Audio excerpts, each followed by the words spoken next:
Welcome to the Passive Mobile Home Park Investing Podcast with your host, Andrew Keel. This is the podcast where you can get the education you need to invest 100% passively in the highly profitable niche of mobile home parks. Hey everybody, Andrew Keel here. This is replay number 2. This is an interview I did with Frank Rolfe of MHU, Mobile Home University. This is from February 2021. So just about 3 years ago, I have invited Frank back on the show so we can do an updated interview, but I highly recommend this episode. If you've listened to this already, feel free to skip it. If this is new and you're a new listener, I highly recommend it. Frank just has a vast knowledge of the manufactured housing business and mobile home parks, as he has been one of the top owners in the space for some time. Some of the golden nuggets in this episode include, Frank's background, his expectations on the future, and how mobile home park investing will ultimately produce or not produce. He talks about interest rates and his expectations. This was back in 2021, obviously before the interest rates skyrocketed, but he had some pretty accurate expectations on how mobile home parks would be impacted. He talks about inflation and how, mobile home parks and investing in them could be a hedge against inflation and some of the reasons why. One of the big parts of this episode that I really learned a lot from was he talked about mobile home parks and their history and some of the toughest times of the business in mobile home park investing. Back in the 90s when we had all the chattel crisis and things like that, he adds some light on that because he was active. He's been around for a long time. So highly recommend this. I hope you enjoy it. Thanks for tuning in. And today we have an absolute legend in the mobile home park space in Mr. Frank Rolfe. But before we dive in, I want to ask you a real quick favor. Could you please take an extra 30 seconds and head over to iTunes and rate this podcast with 5 stars? This helps us get more listeners, and it means the absolute world to me. So thank you for doing that. All right, let's dive in.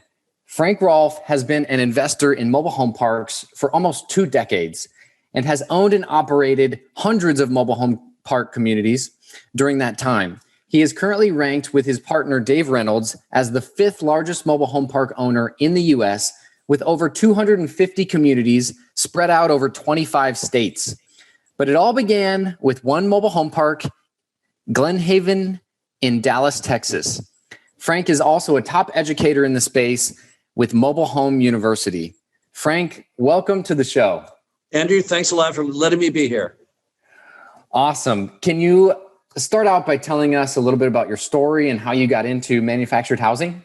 Sure. It's kind of a strange story. So prior to my mobile home park life, I had another life in another industry called billboards, signs along freeways. And so when you build billboards, you talk to a lot of different property owners. You have to be certain spacings and zonings because it's also federally regulated. And as I was out building billboards, I happened to build 2 billboards on a mobile home park called Glenhaven on I-35 freeway. So after I built the billboards, I would occasionally get calls from the guy that owned the place called Ron, asking me to go over to the manager's trailer and find out why he wouldn't take his calls.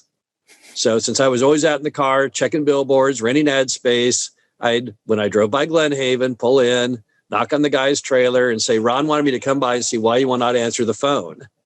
Right. And the guy would be, okay. And so that was my duty there. So then when I sold the billboard business off in 1996, too young to not do another business adventure. So I started calling my landowners I built billboards on to learn about their businesses. I didn't know if I should be like a Dairy Queen franchisee or what I should do. And so I called up Ron, and on that one call, he changed the course of it all because he said, I'll sell you right now on the phone for $400,000, 10,000 down. I'll carry 390 for 30 years. And I said, Ron, the fact that you would sell me this on our very first call together leads me to believe it's losing money. He goes, yes, it's losing $2,000 a month. So I said, bingo. But I thought, you know what? I'll risk 10 grand to see if I can fix the $2,000. And if I can fix the $2,000 and the numbers tie, then what the hell? I'll own a mobile home park, even though at the time, given my stereotype, like all Americans, it sounded horrific to me, right? But nevertheless, I thought, I'll take the gamble. That's how I got in the business. It was completely random like that. Wow, that is just quite the story. So maybe tell us about that. I mean, I've heard the story through the boot camps. Sure. Maybe you can tell us about Glenhaven and what turned out from that. Okay. Community. So, well, Ron owned it free and clear. So he had no financial pressure on it. So he had not been well managing it because he lived in California, nowhere near the property, and had over the years lost interest in it entirely. So I had to figure out on the P&L how to get the revenue up and the cost cut. Revenue was a joke. He was charging a lot rent, like $170, I believe, in Dallas at that time, which was ludicrously low, hundreds of dollars below market. That was problem A.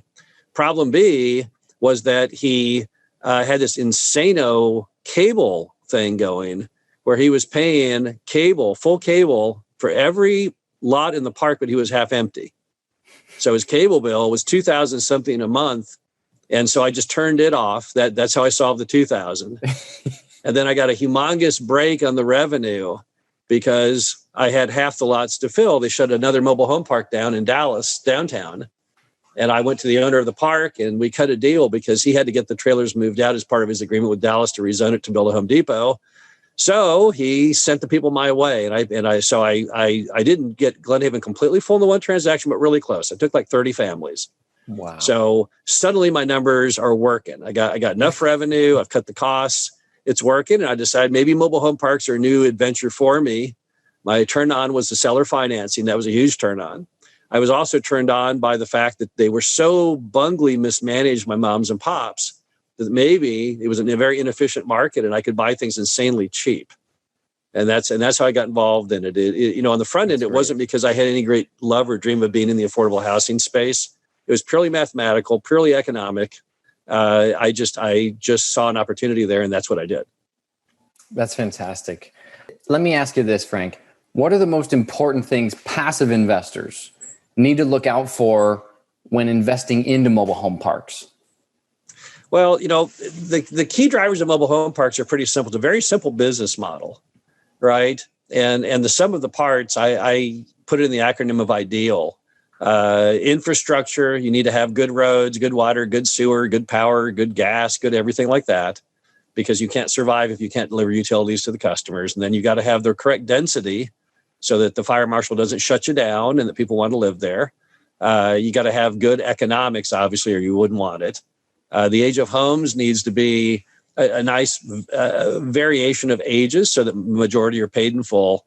And then you want to have a good location, which to us, everyone has their own opinions. We like, nice suburban areas or the occasional gritty urban park, as long as it's someplace someone would want to live. But those are kind of the key drivers to any deal. And if a deal meets those specs and the market is decent, which means it's large enough and has the correct diversity of employment and the correct kinds of employment, then to us, that's an investment grade deal. And that's the kind of stuff that most people would buy. Yeah, no, I agree with that. Quick question about the market. There's really kind of two avenues that I've seen for operators right now. There's like the value add play in secondary and tertiary markets. And then there's like the more stabilized play in your primary markets. That's more of like a 5 cap. Yeah. What would you say is the better play and why? Okay, well, there are two very different takes on the model. So if you're going to buy the deal at the 5 cap in the well-known urban hot market, you're still going to have some upside in that, because we're all at the mercy of interest rates. And right now, people are buying a lot of low cap rates because interest rates are insanely low, and I think they will remain insanely low. I don't think they'll go up a lot, but you do want to have some upside. I mean, you want to be able to push the rents, fill some lots, things like that on those buys. A lot of times when you see those things advertised, they're not truly selling it at a 4 or 5 cap. It's a 4 or 5 cap based on mom and pop. And then they don't tell you there's a sudden rent raise coming that'll boost it up a little bit. But the key, what makes those work is the existence of conduit and agency debt, right? So people are getting a Fannie Mae, Freddie Mac loan at 3%, which allows them to buy at 5% and still have a decent enough spread to do okay. But they also have implied into that rent raises. And then you have the more suburban ex-urban stuff. That's the majority of stuff that we own. The big play there is you can typically find lots of good stuff at really attractive pricing that's more mom and pop driven.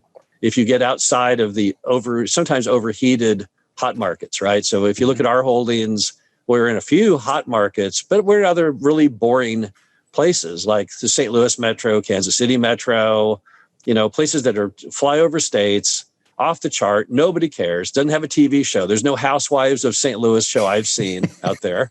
And so basically, that's where you can often find the best deals because there's not as much competition in it.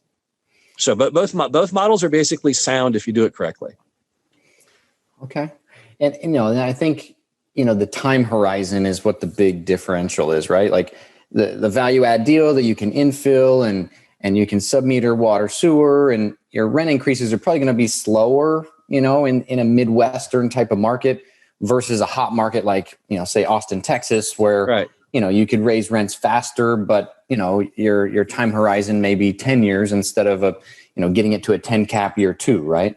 Correct. It really all revolves around goals. It's like we sold a park once to a guy and he bought it for all cash, which is odd. And we said to the guy, after it had closed, like, what's your plan with this thing? And he goes, I don't have any big plans. I just want to get more than I do in a CD. It was just a wealthy doctor. And he was getting at the time 2% in a CD and he was buying the thing. And I don't know at that time, it was like a 6 cap or something. And so that was 3 times what he was getting. So his goal was perfectly satisfied, but that wouldn't work for other people. The average person would not want to buy a park for all cash at 6%. So you got to look at your own goals. And a lot of those deals that they sell to REITs, people who don't even have any skin in the game. They just basically work there. They get an asset under management fee, an AUM, and they just want to grow to mainly often grow the AUM. But everyone has their own goals in life. And if the park works for you personally, then, that's fantastic. And if it doesn't work for you, then don't do it. Yeah, definitely. Frank, how do you see parks in secondary markets and even tertiary markets performing during a downturn compared to those parks that are like in a primary market, like we talked about Austin, Texas, for example? Yeah, we're seeing the suburban, ex-urban parks performing amazingly well. Here's a strange stat for you because we have parks in hot and tertiary markets, and our key occupancy gains over the last few years have all been in places like Farmington, New Mexico, wow. Right? Fort Wayne, Indiana. These are not places that the average American would say, "Oh my God, I got to invest there. That is so hot." But that seems to be the deal. If you really look at what's going on, is the demand for affordable housing is kind of a nationwide phenomenon. But you do have this kind of, what they call the great reshuffling, people pushing out, wanting to get out of the urban core due to social quarantine, urban unrest, whatever you want to make of it. So we're pretty pumped. If you look at all of our stats, because we're in 28 states, over 200 properties, and you rate those based on gains as far as net fill and rent increase and everything else known to man, those lesser known markets have performed better on average than the hotter markets. Now, the reason is simple. The hotter markets just don't have that much upside left in them because oftentimes those have been nearly exhausted. Let's just focus on Austin for a minute, right? We sold our park in North Lamar, last year, I believe. And, North Lamar, when we bought the thing, the rents were at $350, I think, $360. When we sold it, it was at $630.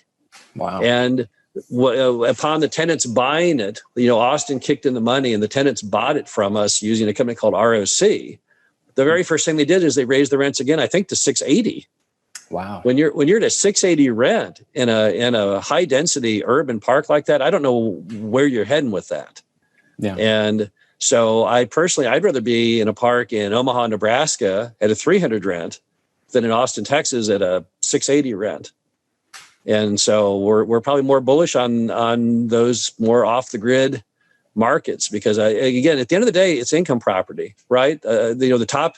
If you say what's the best mobile home park in America, well, that would be the one that has the most profitability, and it would not be the parks you would typically think. You'd say, well, it's going to be one of those parks in California on the beach, but no, if the guy bought that at a 2 cap, then no, that would not be the most successful park because it's all about money. That's the key. And so if you're making money, you're a hero. If you're not, you're a zero. And you have a better shot of making money in those secondary markets right now than you do in the primary, simply because you're kind of topped out the airplane. There's just not a whole lot of altitude left in some of those hot markets. Yeah. I follow you on that. That's where a lot of our parks are as well. And Sure. During COVID, collections have remained above 95%. Occupancy has stayed high. Maybe you can talk about COVID and kind of how your portfolio fared during the. Yep. Sounds just like yours, Andrew. I mean, basically, our collections are typically off about 3% of where they were, which is a fraction of our contemporaries. I mean, you talk to a guy with upscale apartments, and his collections are off 30, 40%. So it's not sustainable. They can't even cover the mortgage. In the mobile home park, of all the operators I talked to hundreds and hundreds of operators. Nobody, with a few exceptions, there are people in certain markets that did get whacked. For example, if you're in Las Vegas, where when they shut the strip down, they literally unemployed the entire city. Jeez. There's no way that's going to work. But in our typical park, our customers are kind of in two camps. They're either retired or they're in essential jobs. So we saw really no impact from COVID at all. Our business model is deemed essential. Our businesses were not shut down. We had to adapt to office requirements that we had to be more socially distant. In some states, we had to close the office. We could be open, but we could not allow anyone in, which was awkward. But it really wasn't that big a deal. The only thing that's really harmed us, as you know, is this whole evictions moratorium. What really bugs me about it is not really been necessarily the impact. It's just so insanely unjust. That's the part I don't get. I mean, when the thing first happened, okay, we were trying to figure out as a nation, what's the thing do? I was concerned about COVID because I read the early reports it did things to your brain, like it would cause blood clots in your brain and all this crazy stuff. And I thought, oh my gosh, maybe this is like some of these sci-fi movies my daughter watches, like 2012 or Day After Tomorrow. And this is truly the end. And we're all going to die from this because we're all going to have our brains blow up. But, after it was decided weren't going to blow up, then they, instead of relaxing some of the restrictions, they just kept at it. And they kept at it because the government doesn't want to pay the bill. So they're trying to stick it to private property owners, to house people that the government should be paying. And it's a joke when they bring out these programs like the recent $25 billion We'll Help the Landlord bill. I did the calculations. There's more than $25 billion of rent lost per month in the U.S. right now. Wow. Over the moratorium based on the government's own statistics. So what a joke. They're trying to make out that they put landlords in a bad position for it'll be 1 year next month. And they're going to make it up to us with a $25 billion stimulus. Wow, that's a pathetic insult. So yeah, that's been the only bad part of it. Now, on the good side, our home sales have never been higher in American history than during COVID. And that's because during COVID, people found they hated apartments and they wanted some space and they wanted a yard. And I don't think they'll ever go back from that. I think people learn permanently they hate apartments. And so I think mobile home parks are in just the right position for that because we compete with apartments, but we offer detached housing. So COVID's been extremely beneficial in promoting our product. So the bad effect has been collections and the good effect has been the sales. Yeah, that's similar to what we've seen. Frank, where do you think we're at in the market cycle right now? Are we at the top? Cap rates are compressed, or do you think we still have room to grow? Okay, well, I was in the actual cap rate compression, and I remember it well. And the years of cap rate compression were in the 2000s. So cap rates were hugely compressed about 2003-ish up till the Great Recession. And why I say that is I was selling parks in my early portfolio in that era for cap rates lower than interest rates. Wow. So if we were to match that today, if the rates were 2.8, you'd have to be selling them for 0.8. Jeez. We're not. There's still a spread. Now that's because the lending community is not as aggressive now as it had been then. Because again, everyone buys with debt. So when you have a bubble, it's because banks embrace the bubble, right? That's the problem. And so in our industry, fortunately, since we have this terrible stereotype, banks have never been that aggressive. I see most of our loans. I see very few foreclosures. I rarely get a call from anyone with a foreclosed mobile home park loan. So I think from a banking perspective, we're not in danger there. I don't think we're in cap rate compression.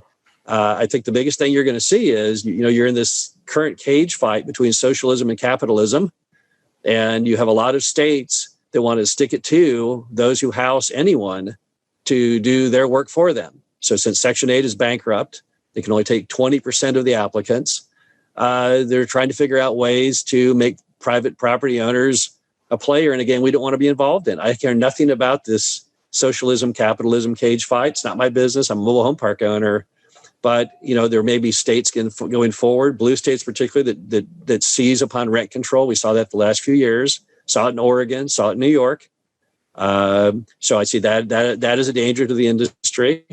And then, of course, naturally, the bulk of the value in the industry is and pushing rents. At some point, we will all be full, right? I mean, we buy damaged parks and fill them. Our overall occupancy of our portfolio is nearing around 90%.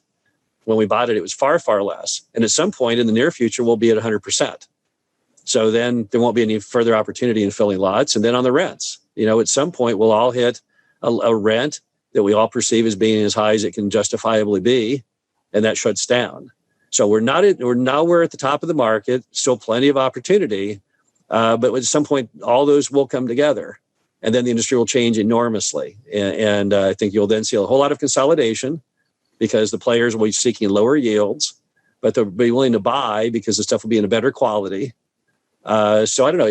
There's still a lot of future left in this industry. I mean, we're nowhere near. I mean, storage by comparison, which is our closest neighbor. I mean, they're screwed. They're done. You're seeing declining rents, declining occupancy. They took the guidance off the motor and then they way overbuilt. I think they built 5 billion square feet over the last few years. So they've ruined every market.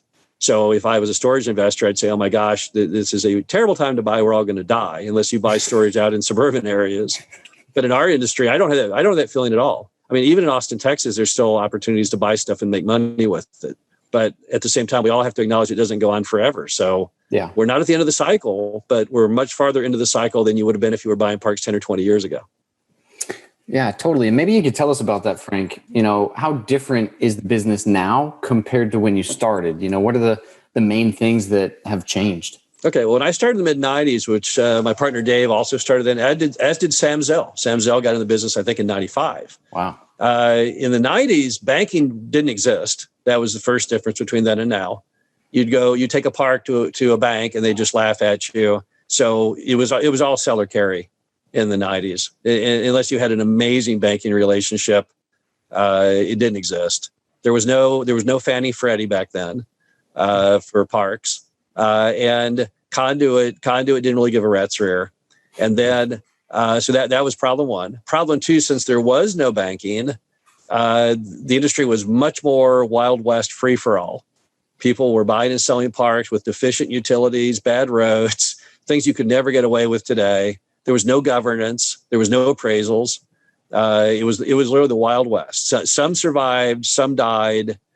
Some people built business models that would never work. Nobody stopped them because there was no bank, no appraiser to say, no, that's stupid. So the big transitions from the 90s to now is the industry was a joke in the 90s. Now it's like serious business. There's like professional thought put into it. Lending is available. The quality of the product is better. The mobile home park product is better. So it's just a whole different space today. I mean, it was just embarrassing. I remember back when I bought Glenhaven, and I would ask people, so like, who's the most state-of-the-art park in Dallas that I can visit to try and emulate? And they're like, oh yeah, well, you want to go down to this park called Oso Grande, and Oso Grande today would be considered just a 2-star. Wow. But it was at the time, since all parks were in such horrible condition, if you had roads that didn't have potholes the size of a Volkswagen, you were considered a hot operator. So it was just a different environment. The environment now is much better. It was really hard for people back then. It was very risky, no liquidity. If you bought a park on seller carry and fixed it, you still had to sell it yourself on seller carry. So I like it much better now. It's kind of like when people say, wow, I wish I'd lived in the Victorian times or the Roaring 20s. Yeah, but you had no health care. Right? I'd rather have medicine, surgery, penicillin. So you got to make sure what you wish for. So I like the current era so much more than I like the 90s. 90s was not my cup of tea. What would you say was like the hardest time you've seen for the business, in the last 20 years? Easy answer to that one. Many people are not old enough to have been there, but it's what happened in 1999. It was called the Great Chattel Collapse. So what happened was park owners had been having such an easy go of it. I had a park, for example, up in the Sherman, Texas market in a place called Howe, Texas. I had a Palm Harbor dealer delivering me 7 homes a month. Wow. Okay. When you're bringing me 7 homes a month at no cost to me, filling my lots, you look like a genius, right? And then you multiply that times all the other dealers, you could fill anything in the late 90s. And the reason you could do it is they were doing 30-year no income doc loans on mobile homes. So any idiot could go in, sign a paper, and they got a mobile home. And the problem was when you sell that bubble in motion, it ultimately always blows, and it blew in 1999. And between 1999 and 2000, we had parks where, this is back in my early portfolio, I had parks where I lost any given year 20, 30% of the occupancy through repossession. And I mean, they dragged the trailers out. They didn't even call the owner. They just dragged them out, took them to storage yards and auctioned them. And it was a bloodbath. So that was the worst. I mean, every day you didn't know, you'd be like, call the manager. We lost anyone today? Yeah, we lost 3 people today. And you'd be like, just ever tanking occupancy. It was absolutely terrifying. And that's probably one of the reasons today we prefer parks that have older paid for homes. But the other good news is they haven't done 30-year no income doc loans since that era, because those people were all wiped out. Let me give you one quick story of how bad it was, Andrew, just to give you an idea, because this sounds impossible to modern people. All right. But during this period, I did all my own eviction work, went to every court myself. So I am doing an evictions down in Corsicana on a trailer that has just come in 4 months earlier, brand new trailer. So I go to the evictions court and someone is there and they say, we speak no English. So the judge tells me, well, you have to wait. I have to log in a translator. So he gets the translator. So I hang out for 30 minutes. So then everyone else had already left. It's just me, the judge, and the person in the courtroom, translator. And so he asked the person, what is going on? And then they say, well, I'm sorry. I'm unemployed. I have 5 kids and my boyfriend has run off and abandoned me. I have no way to pay the bills. And so the judge says, well, I'm sorry, ma'am, I have to rule, in the landlord's favor to evict you. And she's like, okay, that's cool. And that was the deal. So I come out of court and I call up the dealer that had just brought in the home. I said, hey, buddy, I was just in evictions court and I don't know who you sold that home to, but he ran off and left his girlfriend in the home. She's got 5 kids and unemployed, doesn't even speak English. He goes, no, that was the customer. I said, wait a minute. You financed on a 30-year mortgage someone with no job at all? And he's like, yeah. I said, how'd you do that? He said, I put down that she does garage sales for a living. Oh my God. I was like, you are freaking kidding me. Wow. And that's how the industry was back then. It was rampant collusion, fraud, and mess. And that was the industry's dirtiest time. And that was back in the late 90s, early 2000s. Wow. Yeah. I could not imagine, every day worrying about occupancy, because now, move outs are very rare. Very rare. Absolutely correct. That's correct. I mean, today, if your manager calls you, it's typically you're filling a lot, right? Not losing one. So it's a different world. It really is. Tell us about like 2006 when everybody could get a single family home loan. I've read some things about how the REITs struggled at that time because they were able to qualify for the single family, stick built house. Correct. That was a weird era. Going back to my eviction stories, I go to a guy that we're going to go to court and I want to offer him cash for keys. And he says, well, I'll just go ahead and give you the home. I'm moving out. And I said, well, where are you going? He goes, I'm going across the street to that subdivision. I said, dude, that's a break. The sign says from like 199,000. He goes, yeah, I'm moving in. I said, you can't even pay the money here. He goes, I got a 0 down, no income doc loan. And I'm going to go over there and give that a whirly-dirly. So yeah, I was scared, but it was a very short window, right? I mean, they really got wacky on the lending. It was kind of gradual and then sudden explosion right before the thing blew. But yes, it was terrifying for a brief while to be in the affordable housing business when customers could choose a home and a brick custom home in a subdivision.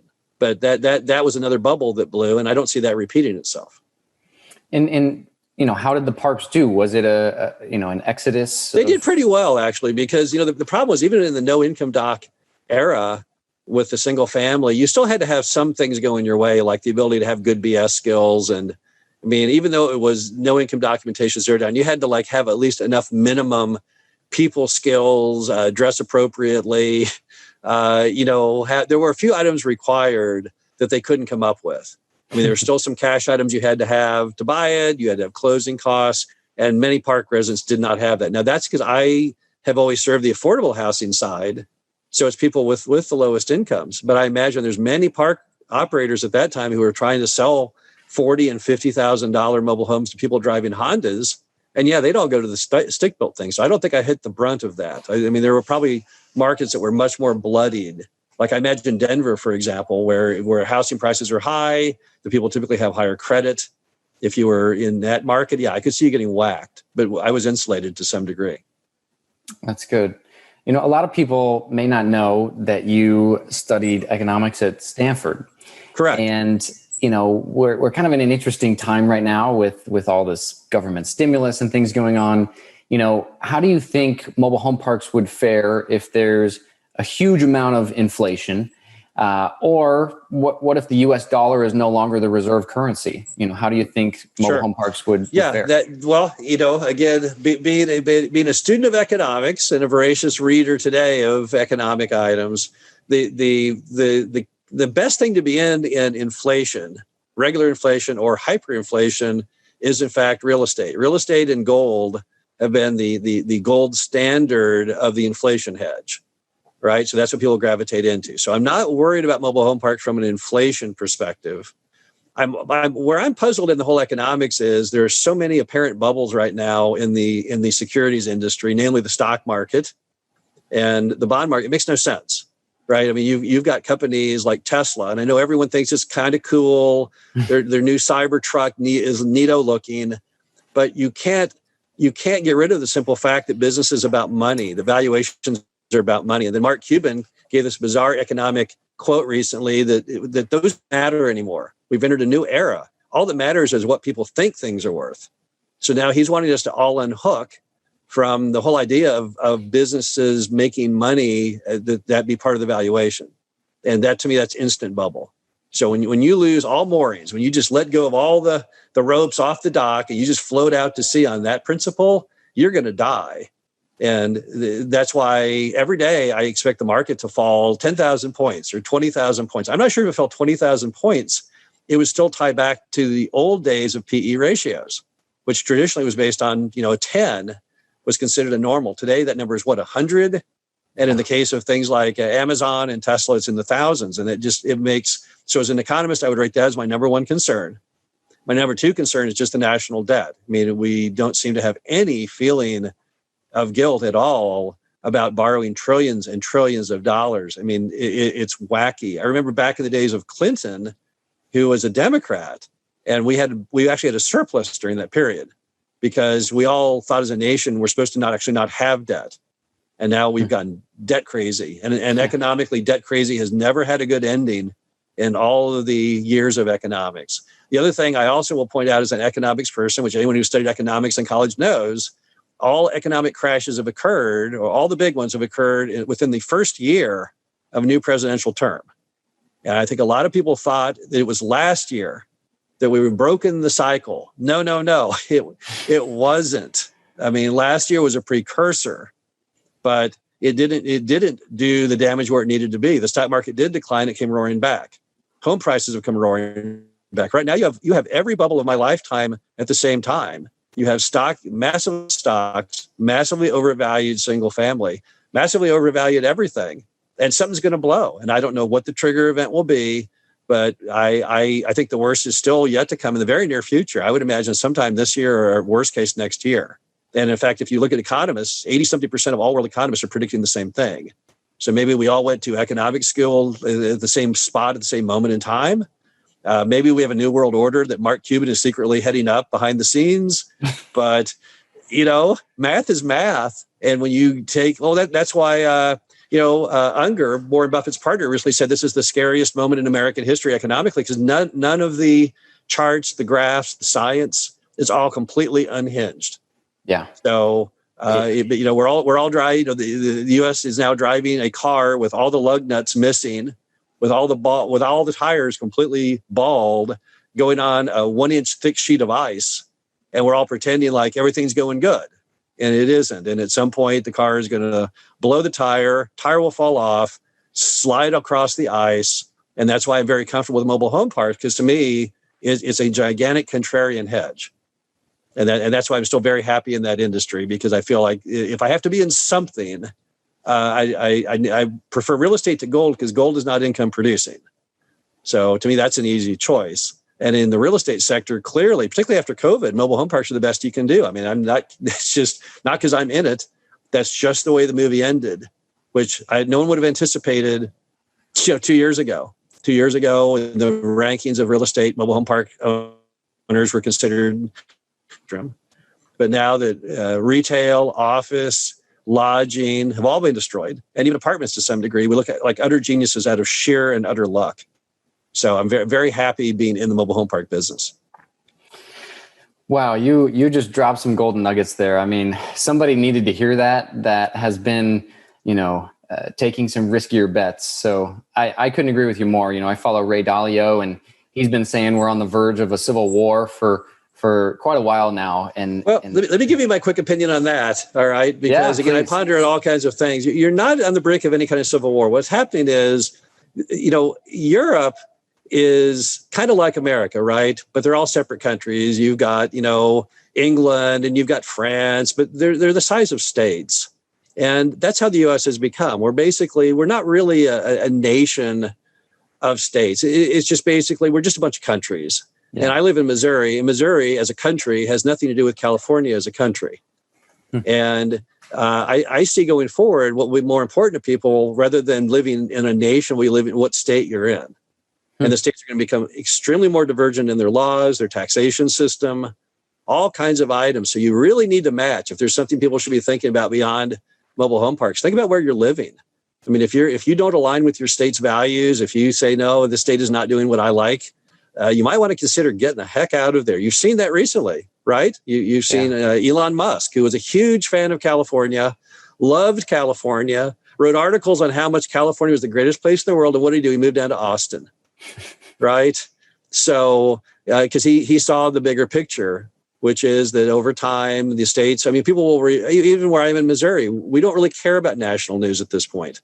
All we care about is Missouri news. I live in Missouri. I don't live I'm within the boundaries of America, but that's like saying someone is in the boundaries of the United Kingdom, but they don't care because they live in Scotland versus, Ireland or England. So I think that's the future. It's not, we're not going to have a war. We're not going to have the state of Missouri declaring war on the state of California, but you are going to have a war between where people elect to live and to locate their business. Those states who have done a bad job of promoting a good quality of life will suffer greatly, which you've already seen. New York is losing people hand over fist, and they're losing all the affluent people. The affluent people who can afford to leave, they're all left.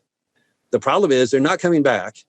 And so New York is not going to be able to pay its bills, right? And when you don't pay your bills, you won't have police and you won't have fire, and then it will only get worse, and it will just keep going down and down and down and down and down, and you don't want to be in New York. Then you'd be like, well, I'm getting out of here. So I think you'll see some giant shifts. People were changing because of weather, but it's no longer about weather. I mean, weather was why they went to California, but now, based on politics and economics, they're migrating out of California. So you're going to see a whole reshuffling of the map, is what I see. Yeah, that makes sense. What do you think about the U.S. dollar in like the reserve currency? Do you think that it's at risk? The only reason the U.S. dollar I think is highly valued is because all the other currencies of the world are considered more risky, right? People have confidence in the dollar. If that confidence should fall for any reason, then you're going to have a real problem, because a lot of us is based on our reputation. It's like the old Warren Buffett. It takes a lifetime to build your reputation, 5 minutes to lose it. That's why people need to be watchful over what policies we have economically. We have way too much debt right now. We got to cut the debt. When people talk about these programs, it sounds like a turn on to people like, hey, let's erase student debt and things like that. Someone's got to mind the store here. You cannot give everything away for free and have a happy ending. It's economically impossible. It's never worked in world history. And so for America to do well, for the dollar to remain constant, we have got to start becoming a nation that actually creates a surplus, that cuts a lot of spending. I mean, it's just like a person. Right now, if America came to you to borrow money, you'd probably say no, because you can't even cover your bills. You'll never pay me back because you're broke.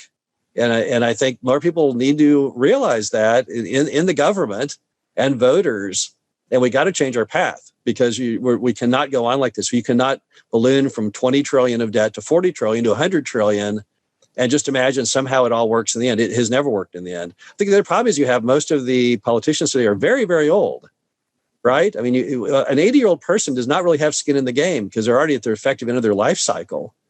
we need some decision makers who are maybe a few decades younger, who actually have a stake in the business, because they actually have kids and care about tomorrow. Because when you're in your 80s, I mean, it's just a sad fact. You may have some wisdom, but you don't have the actuarial table of life to really make you a stakeholder. And I think that's another bit of the problem. I mean, yeah, if you take the deficit up enormously when you're 85, you'll never see the unhappy ending of it all. So we have a lot of problems in America, not in the mobile home park business. Mobile home park business, doing good. America, way screwed up. So to piggyback on that, what do you think about this $15 an hour minimum wage, and how would that affect mobile home parks? Some say that it would help because, some of the service-based jobs would, they would make more, but some say it would have a counter effect. So what do you think? Well, let me tell you this. Back when I had the billboard business, I had my number one advertiser was McDonald's. I had all the fast foods. I had McDonald's, I had Taco Bell, I had Burger King, all those guys.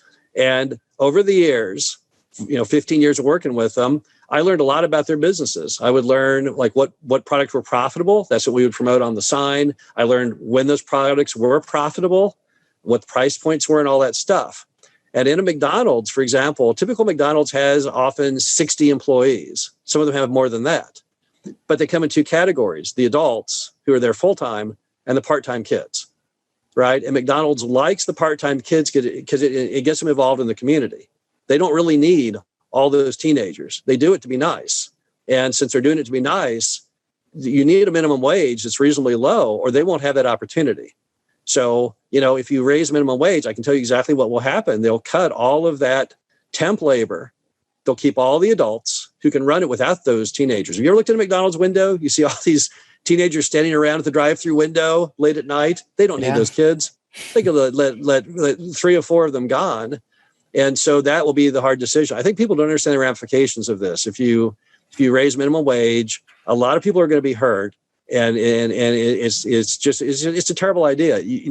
We have a free market society. You can't say that 15 hours is appropriate in, for example, West Virginia, where it's currently at 7.25, or in Missouri, where I am, where it's currently 10.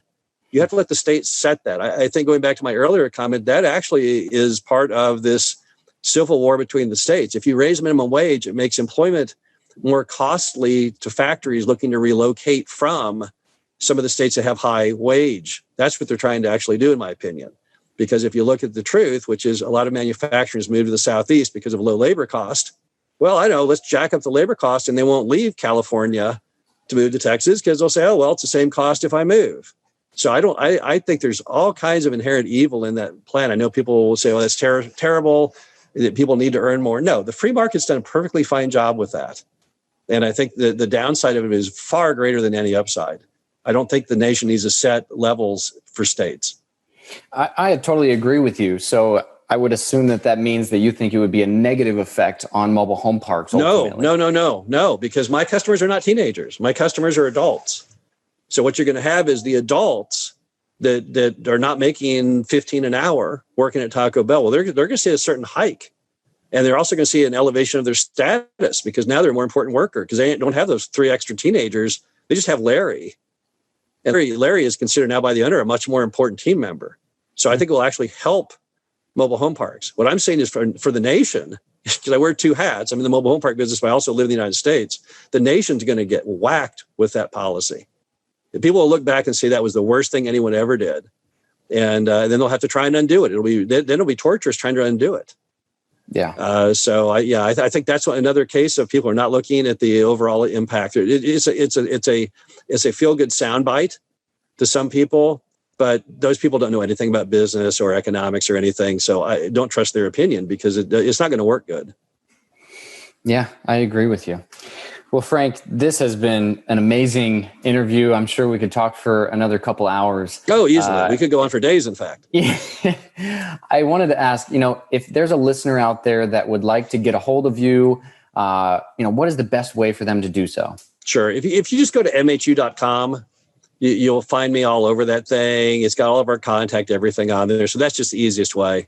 Just go to the website and you'll find me everywhere. And even people Google up and find my number all the time and call me. I always answer the phone. I answer all kinds of crazy questions. I help kids doing college reports on the mobile home park industry due the next day. And I try and give them facts and figures. So yeah, I'll talk to anybody. And he really does mean that. I mean, I talked to 3 new operators in the past month, and they were all like, yeah, I talked to Frank, I just called him up and started talking to him, and, he's always driving somewhere, every time they call you. And that's been the same for me. So always appreciate your insights. I helped 2 Ivy League kids do their papers last year. Oh, that's awesome. Seriously. So I'll help anybody. And I do believe that. And thank you for being so willing to help and share. And that Sure. means a lot and does a lot for the industry. So thank you so much for coming on the show, Frank. It was a pleasure having you. That's it for today, folks. Thank you all so much for tuning in. Thanks. Hey, are you getting value out of this show? If so, would you mind please going over to iTunes and leaving the show a quick 5-star review? I have a goal of hitting over 100 5-star reviews by the end of 2021, and it would mean the absolute world to me if you could help contribute to that. Thanks ahead of time for making my day with your 5-star review of the show.